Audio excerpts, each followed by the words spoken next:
Home. We begin this Friday with breaking news out of Melbourne, where two teenage boys have been seriously injured after being shot in Collingwood. Today, Melbourne reporter Christina Hearn is at the scene for us. Chris, one of them is only 15. Yeah, that's right, Carl. Look, this is what we know from police. It all unfolded about 1 a.m. here in the inner city suburb of Collingwood. What police are telling us is that shots were fired at a group of youths. Two teenagers sustained gunshot wounds. They were found with these gunshot wounds a short time later. A 15-year-old boy and a 17-year-old boy were taken to hospital with serious injuries. Now, that's all we know from police at this stage because it did all unfold just about 1 a.m. this morning. But as you can see, there is an extensive crime scene that has been established here in the streets of Collingwood. Detectives are still here working the scene, trying to determine how this all unfolded. Carl. Thank you, Chris. There are fears of airport chaos across the country today as hundreds of Qantas workers walk off the job. More than 1,000 ground workers will be carrying out 4-hour stoppages, calling for better pay and conditions. It has sparked concerns of delays and cancellations ahead of the busy long weekend. To breaking news now in the UK, where the teenager who stabbed and killed 3 young girls at a Taylor Swift dance class has just been sentenced to life in prison. Live to 9 Europe correspondent Jessica Millward. Jess, some really harrowing details were heard in court. Incredibly distressing, many of it far too graphic for us to air this morning, Jane, but what we can tell you is this was described as a sadistic and premeditated attack. Axel Rudakabana went to the Taylor Swift dance party. They were having it on their half-term break where he stabbed a number of people, killing BB King, Alistair Silva, Elise Stankham. The killer would have been sentenced as an adult if he was just 9 days older. He was just a few days short of his 18th birthday. Still, the judge said there is very little likelihood of him being released. He actually wasn't in the court to hear his sentencing. He had a number of outbursts that caused him to be taken out. At one point, the father of one of the victims screamed at him, "You're a coward." He showed no remorse in the hours after the attack, telling police he is glad the children were dead. Let's take a listen to some of the sentencing remarks. I'm sure that Rudakabana had a settled and determined intention to carry out these offences, and that had he been able to, he would have killed each and every child, all 26 of them, as well as any adults who got in his way. Rudakabana will need to serve a minimum sentence of 52 years behind bars. That is one of the largest ever handed down here in the UK. There were a number of impact statements read out in the court, including one from Alice's parents. I'll read some of it now. It says, "Our life went with her. He took us too. Our dream girl has been taken in such a horrible, undeserving way. It has shattered our souls." The attack sparked riots right across the UK after there was misinformation that the attacker was a migrant. Sir Keir Starmer has described this as one of the most harrowing incidents in Britain's history. He has launched an inquiry saying the country let down these 3 girls. There were a number of clear signs Rudakabana was a threat, including the fact he Googled school massacres at his school. Jane? Jess, thank you.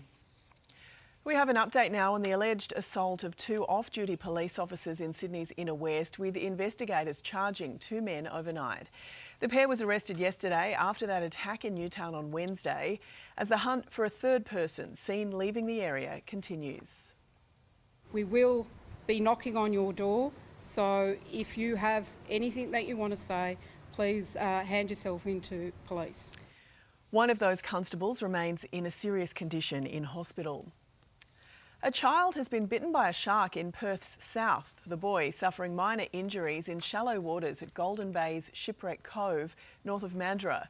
He is expected to be discharged from Rockingham General Hospital today. Meanwhile, a solo surfer is lucky to be alive after a shark attack near Albany. 37-year-old father Dale Kitto recalling the moment the bronze whaler circled his board before charging. I jumped off the back of my board and put it sort of in between me and the shark, and the shark bit into the board and we got tangled in my leg rope and went under and got dragged for a bit, and I hit it a few times. He managed to escape uninjured. What a story. Police have hunted down an alleged carjacker accused of stealing 2 vehicles in Kalgoorlie, both with children inside. A mother forced to undergo surgery after she was dragged along the ground while screaming for her 9-year-old son. He ended up hitting the dude in the car, and then he eventually opened the car when it was still going and he just jumped out of the car. My brother's only 9 and he doesn't deserve to go through that. 2 toddlers in the other stolen car were abandoned on the side of the road before it crashed into a fence. More Australians are backing celebrating Australia Day on January 26, despite years of campaigns to change the date.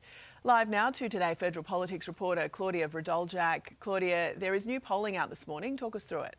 Well, Jane, Australians have had their say in this exclusive survey for our colleagues at The Age and Sydney Morning Herald, and it shows a strong majority support marking our National Day on January 26, the anniversary of white settlement. According to the results here, not even half of the respondents backed the date 2 years ago. This January, 61% do. Most also backing opposition leader Peter Dutton's pledge to lock the date in federal law. Now, as recent polling shows, Prime Minister Anthony Albanese is losing ground. He's stepping up his campaign today. The focus will be fixing the housing crisis, announcing a $10,000 bonus for apprentices training to work in residential construction. Now, those jobs include bricklayers, electricians, plumbers, carpenters and joiners. Jane, the PM, will unveil those details when he delivers his first major speech of the year here in Canberra later today. Claudia, thank you. Meanwhile, Victoria's Premier has taken aim at protesters threatening to picket Sunday's men's final at the Australian Open, as Melbourne prepares for a weekend of disruptions. A 30,000-strong Invasion Day rally will start outside State Parliament. Pro-Palestinian protests will also go ahead, while a pro-Australia Day rally is expected at Melbourne Park. I think it would be disgusting to target the Australian Open, and that would really break, I think, the patience of the public. Victoria Police will be there in large numbers. Should any protest activity turn violent, they have the powers to arrest, they have the powers to move on people. Victoria Police say they have been extensively planning ahead of Sunday and do not expect the 2 rallies to cross paths. Peter Dutton has confirmed that he would not follow Donald Trump's footsteps if elected in pulling out of the Paris Climate Accords. Speaking to Ben Fordham on Sydney's 2GB, the opposition leader said a coalition government would not withdraw Australia from the agreement, warning that it could cost jobs and damage trade relations with Europe. There is a new star in Sydney, but you'll have to be quick to catch her in her full glory. Nine's Bianca Balza joins us now from the Botanic Gardens in Sydney. Bianca, I'd like to say you're the star, but it's something a little smelly behind you.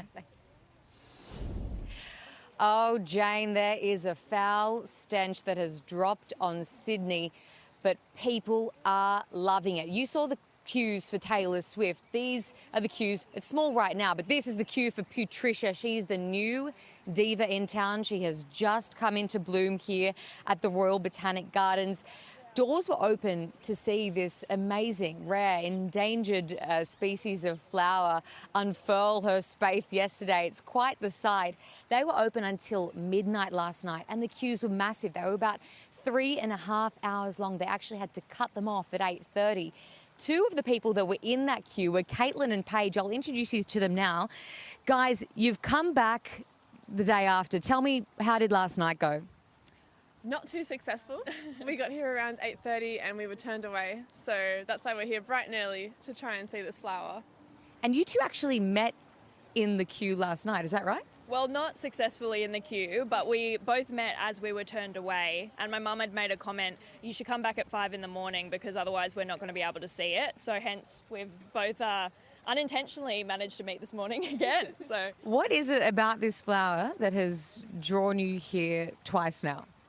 For me, it was actually my birthday yesterday, and for it to bloom on my birthday just feels like it's a bit special, and it's meant to be symbolic of rebirth. So I thought I'd just come and soak up some of the flower's energy, I guess.